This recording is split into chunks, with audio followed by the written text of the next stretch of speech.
NEC Section 300.7 addresses raceways exposed to different temperatures, and it permits arrangements where raceways and enclosures containing conductors are subject to different temperatures. It acknowledges that condensation can occur when a raceway or enclosure is subject to different temperatures, requiring measures to prevent moisture from contacting the conductors. Also, it requires that the raceways be sealed or plugged at either or both ends to prevent circulation of air.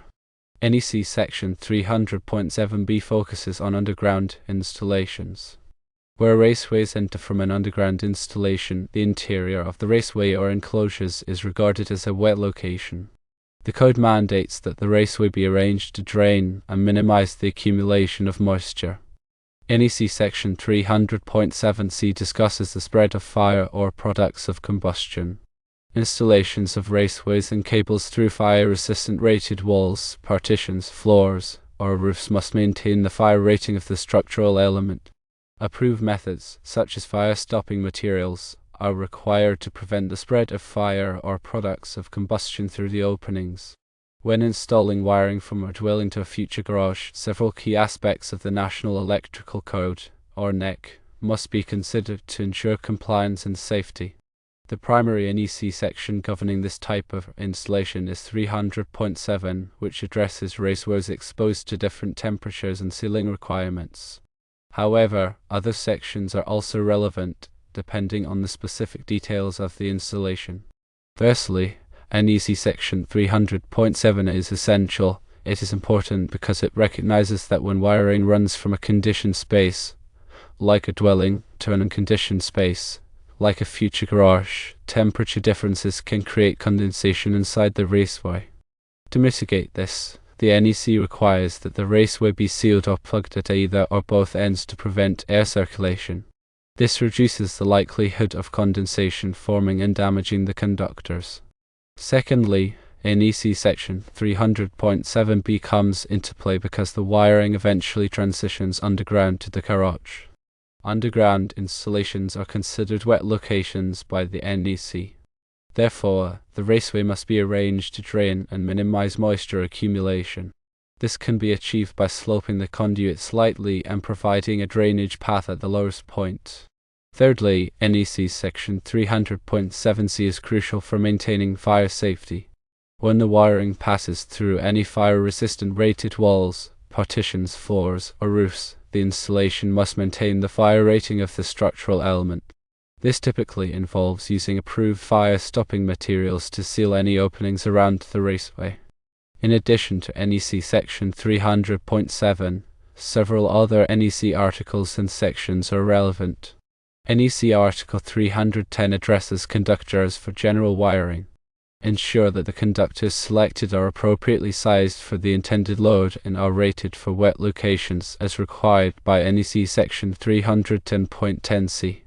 NEC Article 314 covers junction boxes, pull boxes, and handhole enclosures.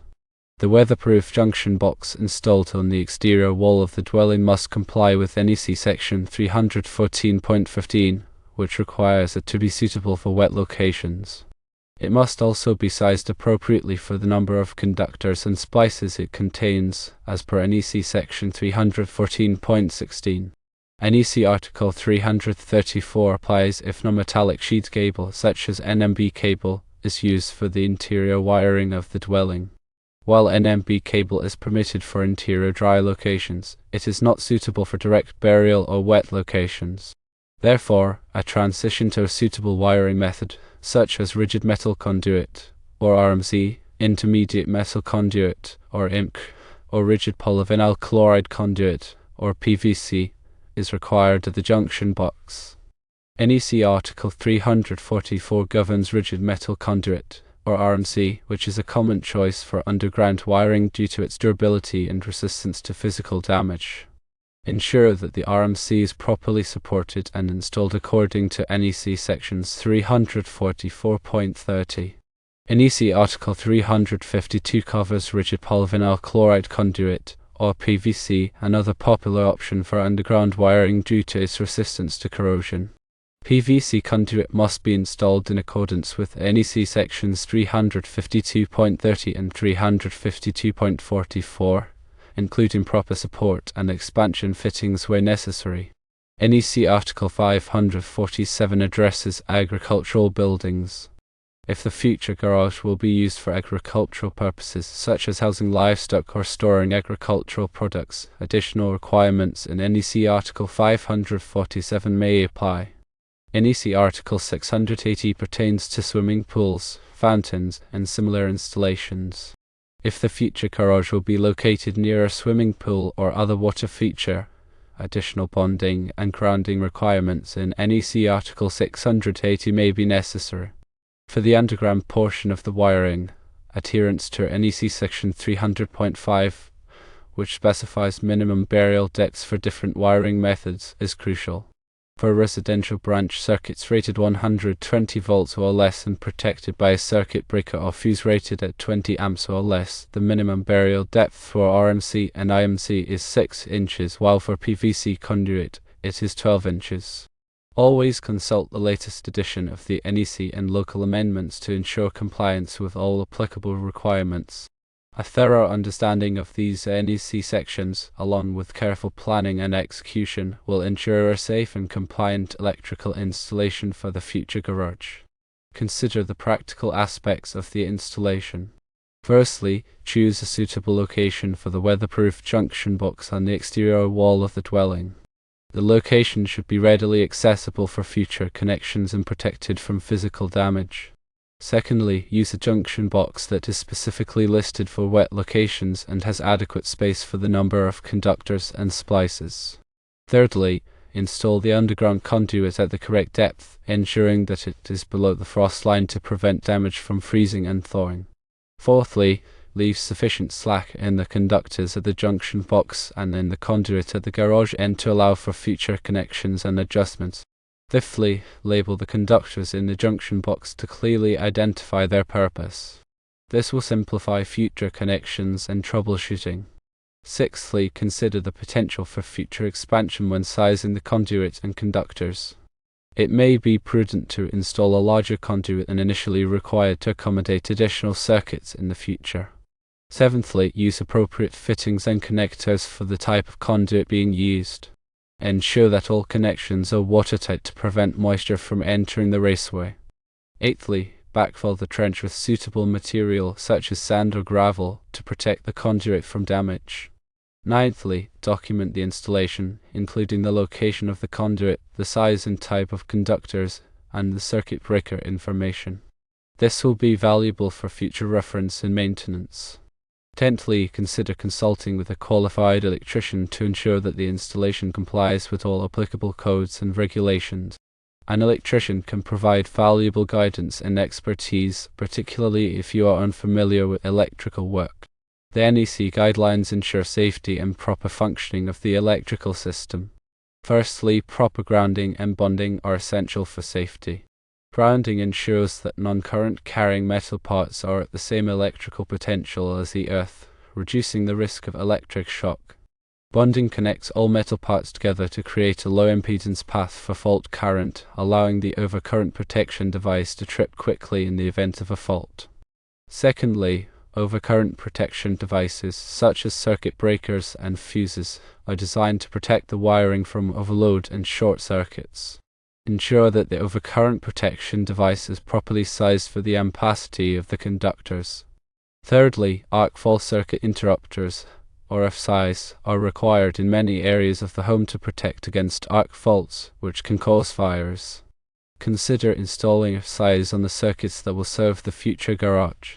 Fourthly, ground fault circuit interrupters, or GFCIs, are required in wet locations such as bathrooms, kitchens, and outdoor areas to protect against ground faults, which can cause electric shock. Install GFCIs on the circuits that will serve the future garage if it will have any wet locations. Fifthly, surge protection devices, or SPDs, can protect sensitive electronic equipment from voltage surges caused by lightning or other events. Consider installing an SPD at the main electrical panel to protect the entire electrical system. Sixthly, smoke detectors are required in all bedrooms and on each level of the home to provide early warning of a fire. Ensure that the smoke detectors are properly installed and maintained.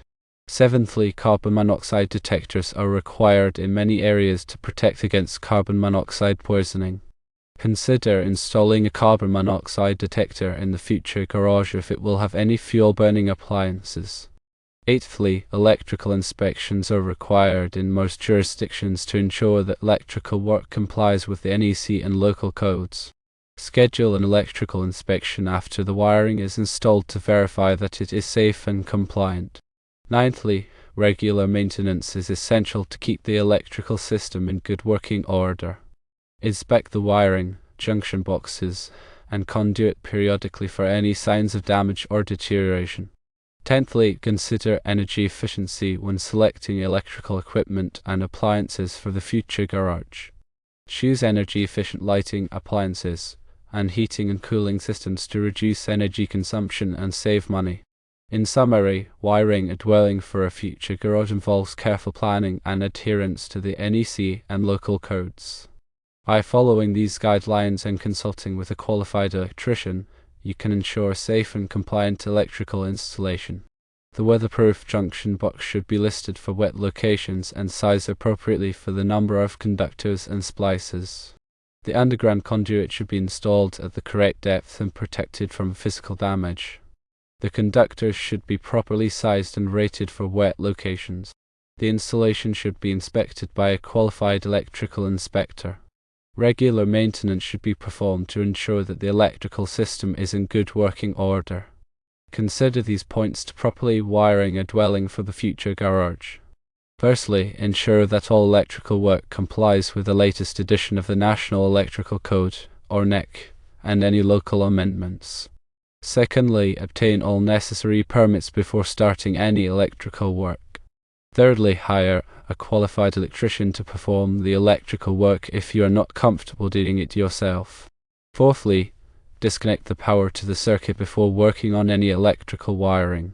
Fifthly, use only approved electrical materials and equipment.